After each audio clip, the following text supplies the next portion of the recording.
नमस्कार, जनवार्तामध्ये आपणा सर्वांचं स्वागत। प्रथम पाहूया ठळक बातम्या।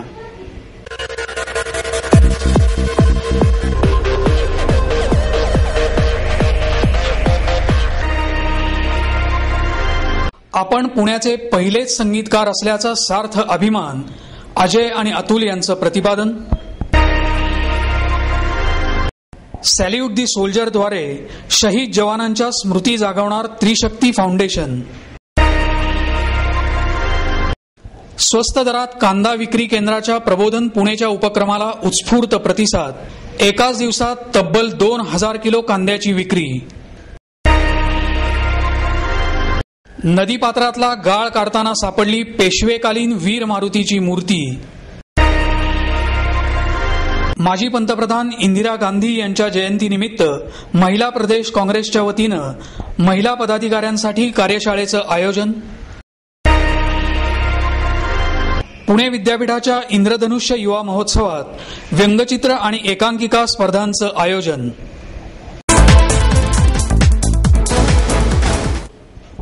आम्ही पुण्यातले पहिले संगीतकार आहोत आणि याचा आम्हाला अभिमान आहे, असं प्रतिपादन युवा संगीतकार अजय आणि अतुल यांनी केलं।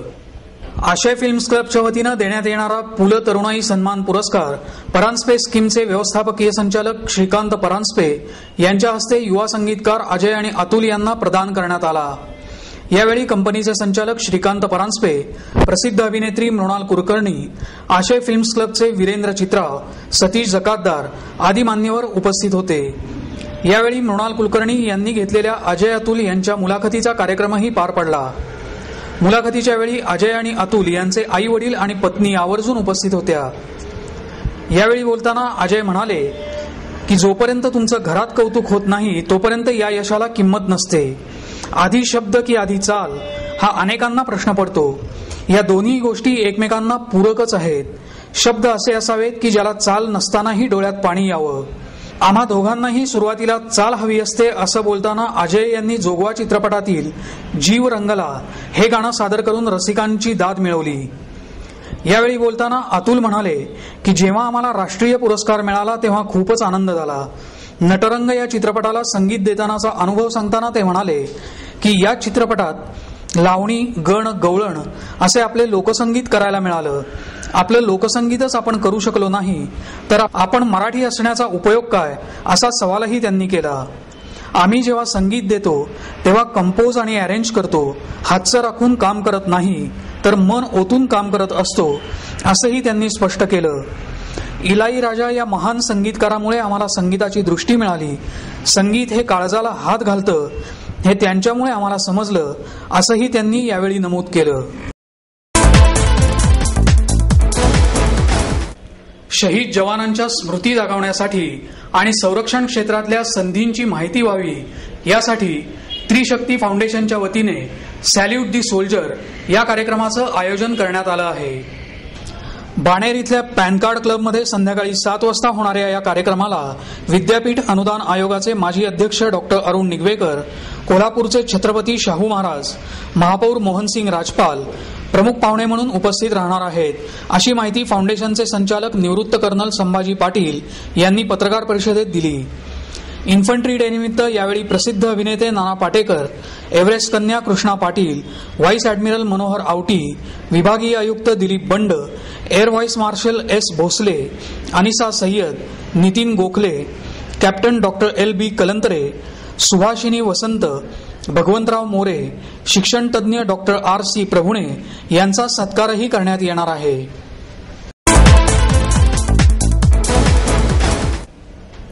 प्रबोधन पुणेच्या वतीने आयोजित करण्यात आलेल्या स्वस्त कांदा विक्री सप्ताहाच्या उपक्रमाला प्रचंड प्रतिसाद मिळाला असून एका दिवसात 2000 किलो कांद्याची विक्री करण्यात आली।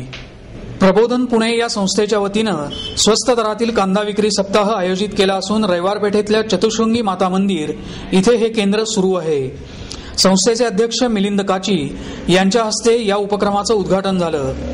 मार्केट यार्डमधून घाऊक दरात खरेदी केलेला कांदा ना नफा ना तोटा तत्वावर विक्री करण्यात येतो। हळवी लाल कांदा 16 रुपये तर जुना कांदा 20 रुपये किलो दराने विक्री होत आहे।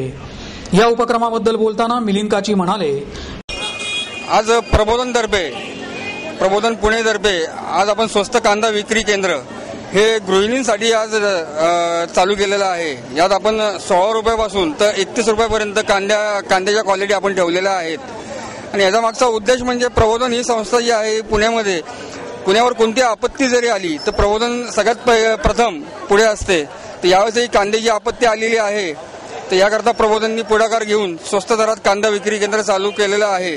आजचा प्रतिसाद पाहून याच्यानंतर उपनगरातही ही योजना चालू करण्यात येणार आहे की आम्ही 7,000 किलो कांदा घाऊक दराने खरेदी केला असून तो ग्राहकांना ना नफा ना तोटा तत्वाद्वारे स्वस्तात उपलब्ध करून देत आहोत। मात्र या खरेदीवर 1 किलोची मर्यादा आहे। शहरातल्या उपनगरांमध्येही अशी केंद्र सुरू केली जातील असंही त्यांनी सांगितलं। या उपक्रमाच्या उद्घाटन कार्यक्रमात संस्थेचे राम तोरकडी, अमित बोबडे, शरद कदम, महेंद्र वाटमकर, राहुल भिंगारे, श्रीकांत कोमकर, किरण नाझरे, संतोष येवले आदी कार्यकर्ते उपस्थित होते।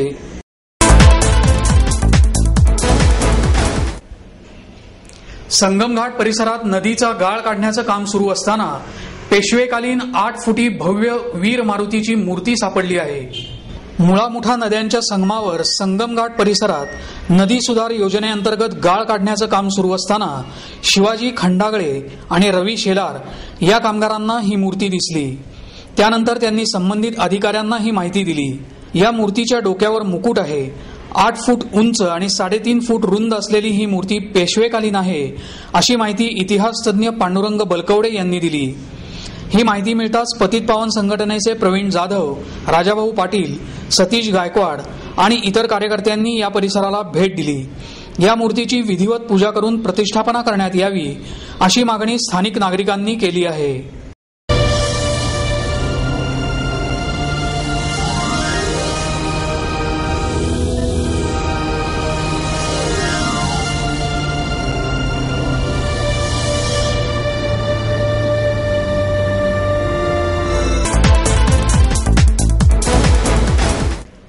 माजी पंतप्रधान इंदिरा गांधी यांच्या जयंतीनिमित्त महाराष्ट्र काँग्रेसच्या वतीनं महिला पदाधिकाऱ्यांसाठी कार्यशाळेचं आयोजन करण्यात आलं आहे।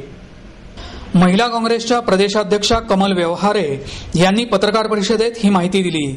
शिक्षण मंडळाच्या अध्यक्षा संगीता तिवारी यावेळी उपस्थित होत्या। शंकरशेठ रस्त्यावरच्या ओसवाल बंधू मंगल कार्यालयात ही कार्यशाळा आयोजित करण्यात आली आहे। सकाळी 10 वाजता या कार्यशाळेचं उद्घाटन होणार असून हर्षवर्धन पाटील, रमेश बागवे, वर्षा गायकवाड, प्रभा ओझा यावेळी उपस्थित राहणार आहेत।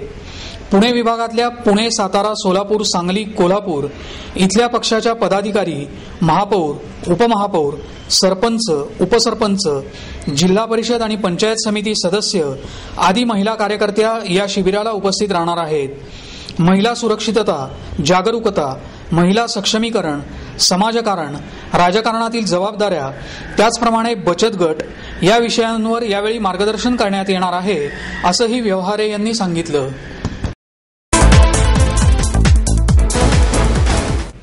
सुरक्षा रक्षकांच्या प्रश्नांकडे लक्ष वेधण्यासाठी महाराष्ट्र राज्य सुरक्षा रक्षक आघाडीच्या वतीनं शहरात मेळाव्याचं आयोजन करण्यात आलं।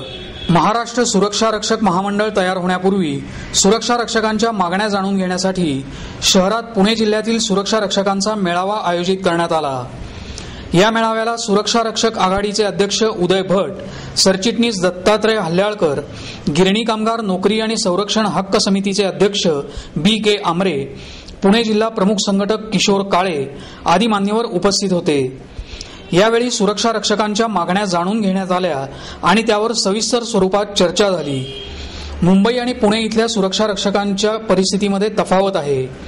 त्यांना मिळणारे वेतन, प्रवास भत्ते, पगारी रजा आणि इतर भत्ते यामध्ये तफावत आहे। त्यासाठी सुरक्षा रक्षकांनी एकत्र येऊन मुंबई इथे 27 ऑक्टोबरला झालेल्या आंदोलनाच्या पार्श्वभूमीवर आंदोलन पुकारणं गरजेचं आहे, असं यावेळी सांगण्यात आलं। यावेळी मेळाव्याचे अध्यक्ष उदय भट म्हणाले की सुरक्षा रक्षक हे इतरांच्या मालमत्तेचं रक्षण करतात, पण त्यांचा मान राखला जात नाही। त्यांच्या जीवालाही धोका असतो। पोलिसांसारखा त्यांचा धाक जनमानसाला नसतो।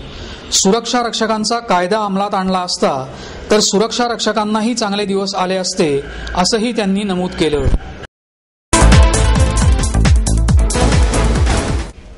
पुणे विद्यापीठाच्या इंद्रधनुष युवा महोत्सवाअंतर्गत व्यंगचित्र आणि एकांकिका स्पर्धा मोठ्या उत्साहात पार पडल्या। या स्पर्धांना विद्यापीठांनी चांगला प्रतिसाद दिला। व्यंगचित्र स्पर्धेत 14 विद्यापीठातल्या विद्यार्थ्यांनी सहभाग घेतला। स्पर्धेतल्या विजेत्यांना महोत्सवाच्या समारोपाच्या दिवशी पारितोषिकं देण्यात येणार आहेत। या स्पर्धेचं परीक्षण ज्येष्ठ व्यंगचित्रकार मंगेश तेंडुलकर, विनायक दळवी आणि सुनील गोकर्ण यांनी केलं।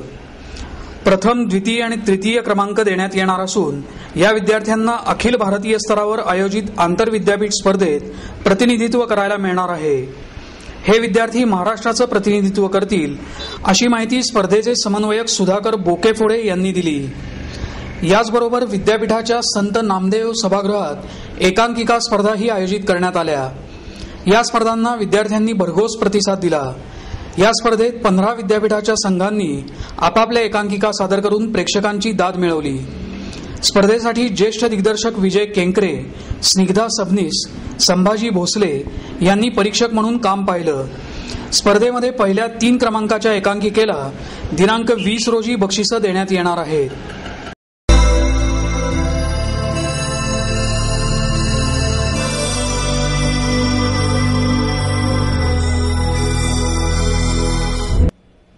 याबरोबरच हे बातमीपत्र संपलं। पुन्हा भेटू उद्या याच वेळी। नमस्कार।